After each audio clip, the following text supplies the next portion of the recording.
সিগারেটের দাম যে হঠাৎ এক লাফে বাড়বে তা বোধহয় অনেকেই ভাবেনি।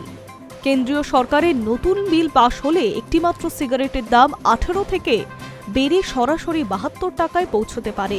সংসদের পাশে হয়ে যাওয়া কেন্দ্রীয় আবগারি বিল 2025 কার্যকর হলে দেশে তামাকজাত পণ্যের ওপরে করের চাপ নজিরবিহীনভাবে বাড়তে চলেছে।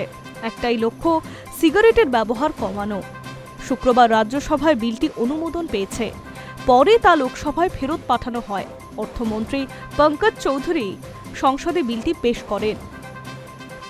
সরকারি সূত্রে জানা গিয়েছে, এই সংশোধনীর মাধ্যমে শুধু সিগারেট নয়, সিগারেট, হুক্কা, তামাক, চিবোনো তামাক, জর্দা এবং সুগন্ধি তামাক সবকিছুর ওপরেই আবগারি শুল্ক ও সেস বাড়ানো হচ্ছে। বর্তমানে কেন্দ্রীয় আবগারি আইন 1944 অনুযায়ী সিগারেটের ওপর প্রতি হাজার শলাকার জন্য 200 থেকে 735 টাকা পর্যন্ত শুল্ক ধার্য হয়।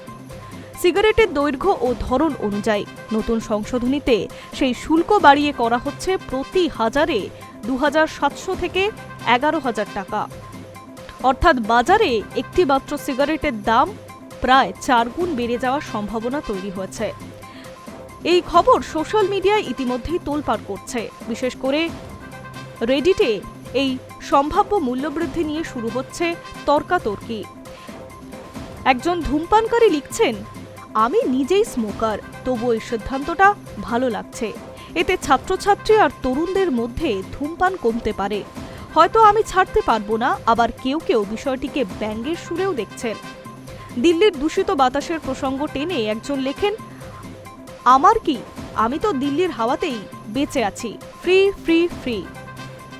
অনেকেই আশঙ্কা প্রকাশ করছেন, দাম বাড়লে সিগারেটের বদলে মানুষ ঝুঁকবে বিকল্পের দিকে।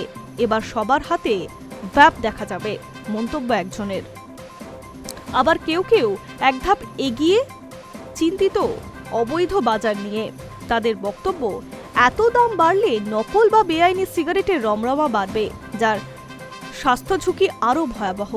শুধু সিগারেট নয়, তামাকের ওপরেও শুল্ক বাড়ছে 25% থেকে সরাসরি 100%।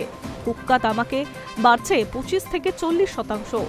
পাইপ বা সিগারেট স্মোকিং মিশ্রণের ক্ষেত্রে করের হার 60% থেকে 1 লাফে বেড়ে 325% পৌঁছানোর প্রস্তাব রয়েছে।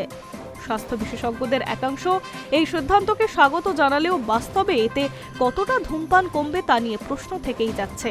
একদল মনে করছে, দাম বাড়লে অনেকেই ছাড়তে বাধ্য হবেন। আবার একদল বলছেন, শুধু কর বাড়িয়ে অভ্যাস বদলানো যায় না, তার জন্য দরকার সচেতনতা ও কড়া নজরদারি। সব মিলিয়ে সিগারেট প্রেমীদের জন্য দিন যে ভালো আসছে না তা বলাই বাহুল্য। Hi News network.